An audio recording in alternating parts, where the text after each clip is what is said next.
오늘 우리가 함께 읽은 이 시편 38편의 말씀처럼 때때로 우리 삶 가운데 우리가 도저히 감당할 수 없을 것 같은 어려움과 고난을 경험하곤 합니다.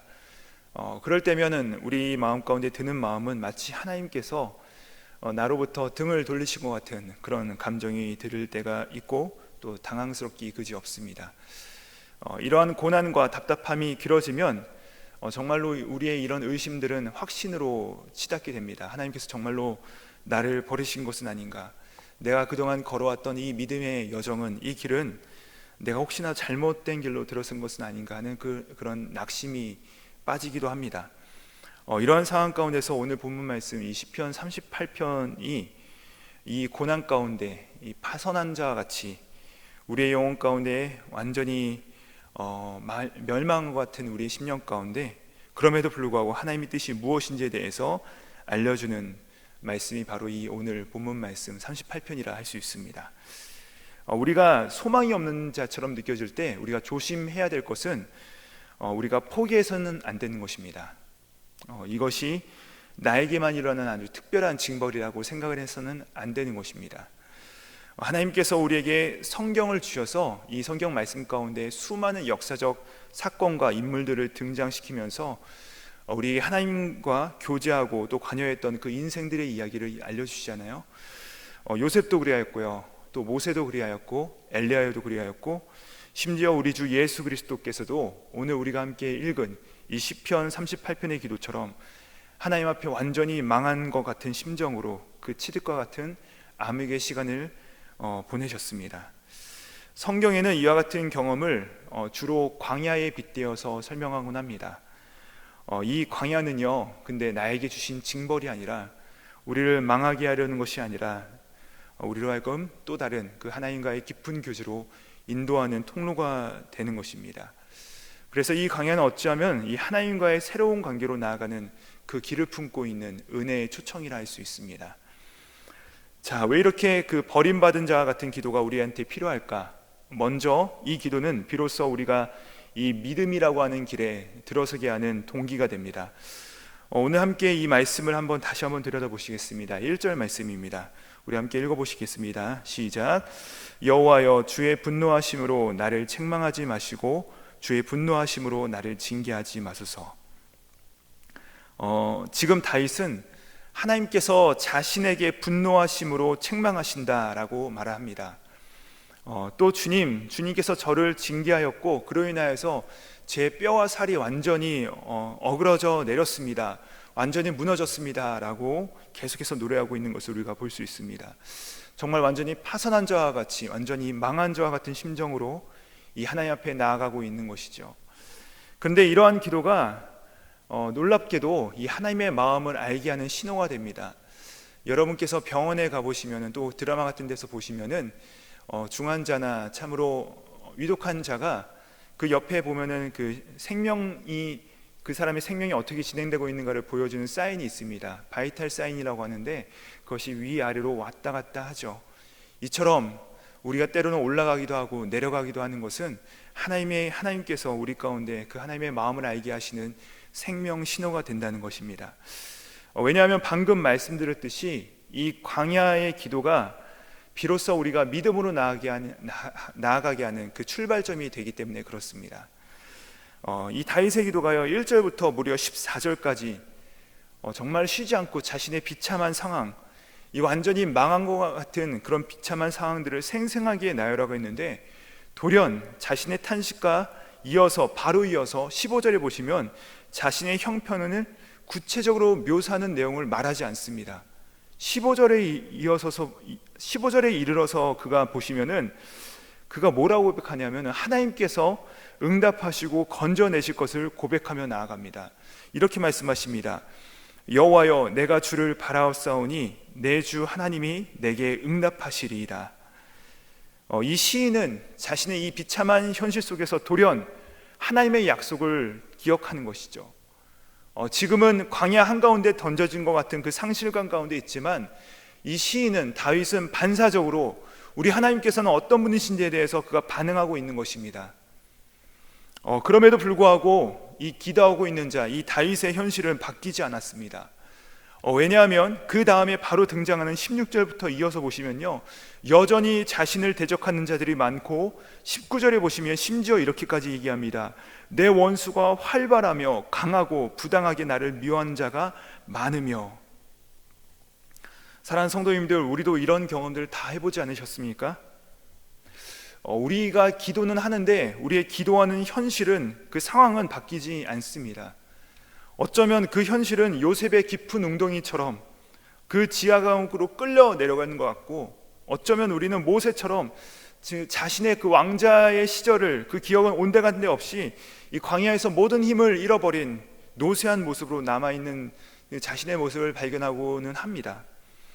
그런데 이 기도자의 반전과 같은 고백이 이 하나님을 기억하고 하나님을 선포하고 있는 것입니다. 사랑하는 성도님들, 하나님을 믿는 우리의 삶 가운데 우리가 때로는 이 광야에 있을 때와 같은 때가 있고요, 때로는 우리가 하나님과 함께하는 그 궁전에 있을 때와 같은 이 두 가지의 삶이 우리 삶이 항상 병존하고 있습니다. 하나는 오늘 말씀의 그 전문적인 분위기와 같이 우리의 절망적인 현실이고, 또 하나는 하나님을 바라보는 것입니다. 그런데 이 믿음이라 하는 것은 우리의 이 절망적인 현실 가운데서도 이 하나님을 의탁하고 하나님께 온전히 나아가는 것, 이것이 바로 믿음이라는 것입니다. 중요한 것은 이 두 가지는 항상 병존하는데 그 순서가 중요하다는 것입니다. 자신의 현실이 너무 무겁고 중요하니까 이 하나님을 그냥 참조할 만한 도움의 대상 정도로 여기는 것이 아니라, 우리 하나님께서 오히려 중심이시고 우리 하나님께서 모든 것이 되시며 우리의 삶은 그분께 속해 있음을 우리가 깨달아야 된다는 것입니다. 제가 요즘 그 주일 1대1반에 속하신 분들과 같이 매일 그 성경을 읽고 있는데, 이번 주는 이 마가복음을 함께 읽고 있습니다. 근데 마가복음 9장에 보시면 아주 재미난 장면이 등장합니다.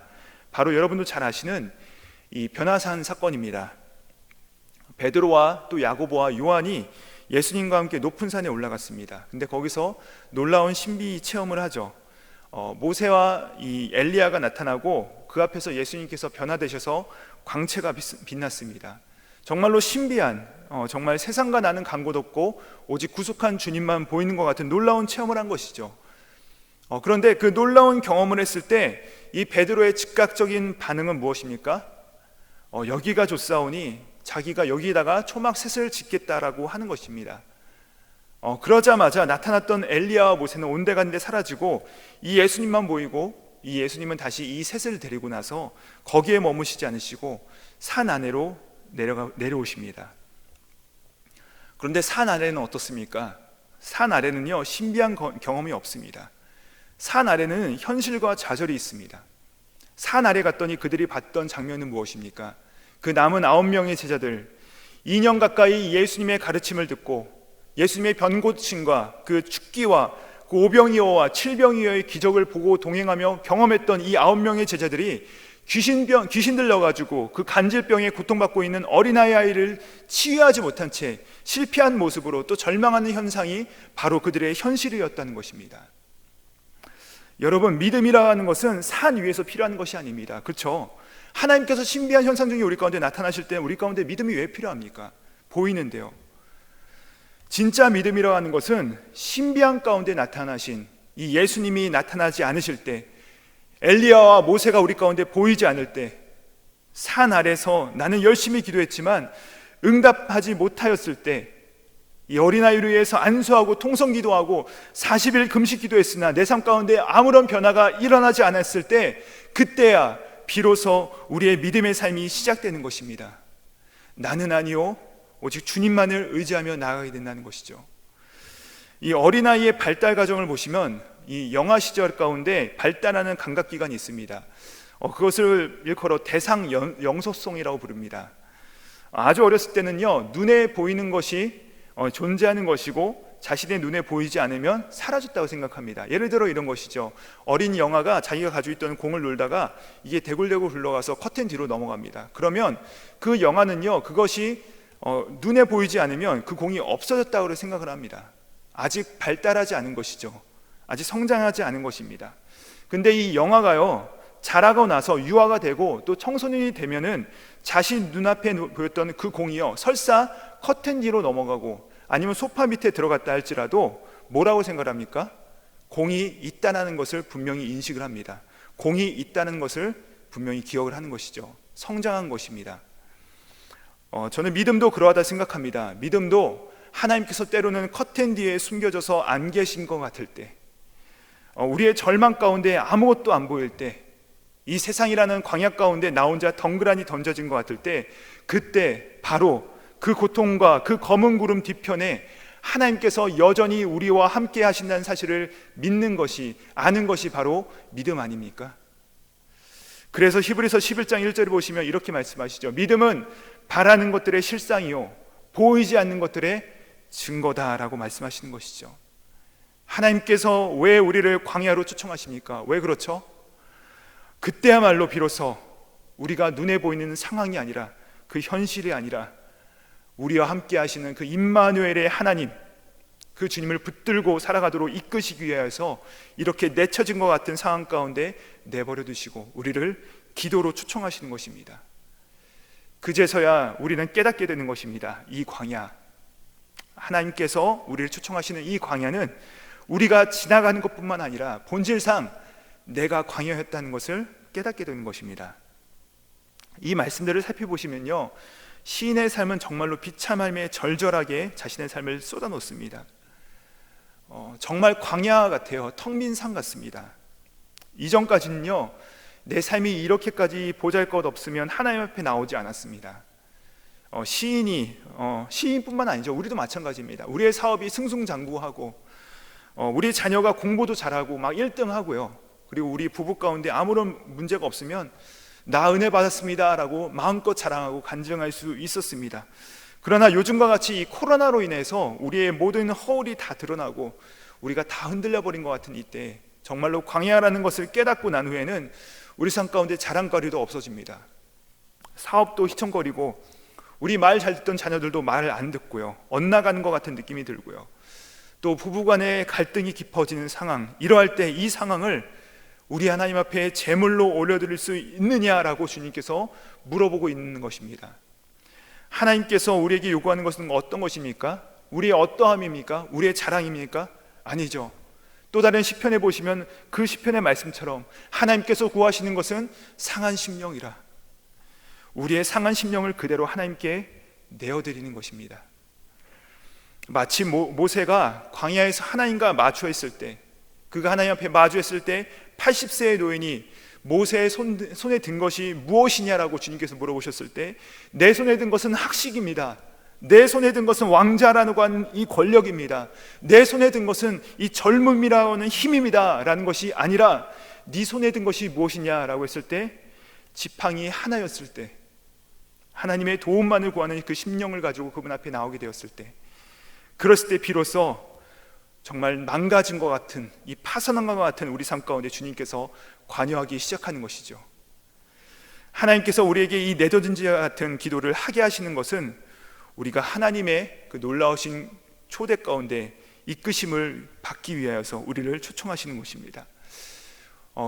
그러므로 우리 함께 우리 마무리하면서 21절과 22절의 말씀을 함께 읽어보시도록 하겠습니다. 함께 읽겠습니다. 여호와여, 나를 버리지 마소서. 나의 하나님이여, 나를 멀리하지 마소서. 속히 나를 도우소서. 나의 구원이시여. 이 내던진 자와 같은 이 기도가 우리의 기도가 되어야 될 이유가 무엇이냐면요, 이 기도는요, 사실 저주받은 자의 기도가 아니라 구원을 얻을 자의 기도이기 때문에 그렇습니다. 21절에서 22절에 무엇을 요청합니까? 나를 버리지 마소서, 나를 멀리하지 마소서, 나를 도우소서. 이것이 우리 가운데 기도가 될 때 하나님의 구원의 능력이 우리 삶 가운데 깊숙하게 관여하게 됩니다. 왜냐하면요, 여러분, 이 비참한 기도는요, 사실상 그 누구의 기도라기보다는 우리 예수님의 기도였기 때문에 그렇습니다. 다윗이 3000년 전에 이 기도를 했지만요, 실상은 1000년 후에 예수님께서 십자가 위에서 이 38편의 기도를 고스란히 자신의 기도로 삼으셔서 엘리 엘리 라마 사박다니, 나의 하나님 나의 하나님 어찌하여 나를 버리셨나이까 하는 이 시편의 기도가 이 예수님의 기도로 그대로 드려졌다는 것입니다. 근데 놀라운 것은 그 십자가의 죽음의 권세를 정복하는 기도로서 이 기도를 들으셨다는 것이죠. 다윗은 위 말씀대로 자신의 상황을 은유대로 얘기했습니다. 그가 시적 표현으로 정말 비참하게 표현했어요. 그러나 우리 예수님은요, 이것이 시적 표현이 아니라 이 묘사들이 그 몸에 정말 그대로, 말 그대로, 토시하네대로 틀리지 않고 자신의 몸에 짊어지셨다는 것입니다. 우리가 그것을 알고 있다는 것이죠. 그렇게 이 비참한 기도가 우리의 기도가 되어야 될 것은, 우리가 상심하여 이 기도로 주님 앞에 나올 때 우리 주 예수 그리스도께서는 우리에게 말씀하시는 것입니다. 내가 그 기도에 함께하마. 아니, 그 기도는 우리 주님께서 우리 십자가에서 드리신 주님의 기도이시고, 그렇기 때문에 이것은 실패자의 기도가 아니라 회복과 구원의 기도라는 것을 우리로 하여금 깨닫게 하십니다. 그러므로 우리가 버려진 것 같은 상황 가운데서 이 기도를 가지고 우리 하나님 앞에 나올 때, 우리의 구주, 이 기도로 십자가 위에서 죽음의 권세를 이기신 예수 그리스도께서는 우리와 함께 하시고 우리를 도우시고 또 응답하시고 또 결국에 우리를 구원하실 것이라는 그 회복과 구원의 기도인 것입니다. 사랑하는 성도님들, 그렇게 이 기도는 내던져진 자, 버려진 자, 저주받은 자의 기도가 아닌 구원의 기도입니다. 그렇습니다. 이 비참한 상황 가운데서 나를 버리지 마소서라는 기도는 실상 우리를 구원의 자리로 회복하시기 위한 하나님의 초청입니다. 종국에는 건지시고 또 회복하시고 또 구원하실 주님의 은혜를 실제로 경험하시는 우리 사랑하는 KS교회 모든 성도님들 되시기를 주님의 이름으로 축복드립니다. 기도하시겠습니다. 하나님 아버지, 감사합니다. 이 시간에 우리가 욥의 고백을 다시 한번 기억합니다. 나의 길 오직 주가 아시나니 그가 나를 단련하신 후에 내가 순금같이 나오리라 하는 고백이 바로 우리에게 주시는 이 믿음의 성장과 성숙을 예비하시는 하나님의 약속임을 믿습니다. 혹시 우리의 믿음의 삶이 광야의 삶에 광야 속에 던져진 것 같은 힘든 가운데 있다 할지라도 여전히 주님께서 우리와 함께 하심을 믿게 하여 주옵시고 또 믿음으로 살기로 결단하게 하옵시고 또 이 광야 가운데 만나주시는 하나님을 만나는 시간이 되게 하여 주옵시고 또 무엇보다도 이 기도를 채울하신 이 예수님을 만나는 시간이 되게 하여 주옵소서. 이 기도를 채울하신 예수님을 만나는 시간이 될 때 비로소 우리의 탄식 기도가 오히려 반전의 이 구원의 기도임을 깨닫게 하여 주옵소서. 십자가 위에서 우리를 대신하여 버림을 받으사 이제는 우리를 결코 버리지도 떠나지도 아니하시는 예수님의 이름으로 기도드립니다. 아멘.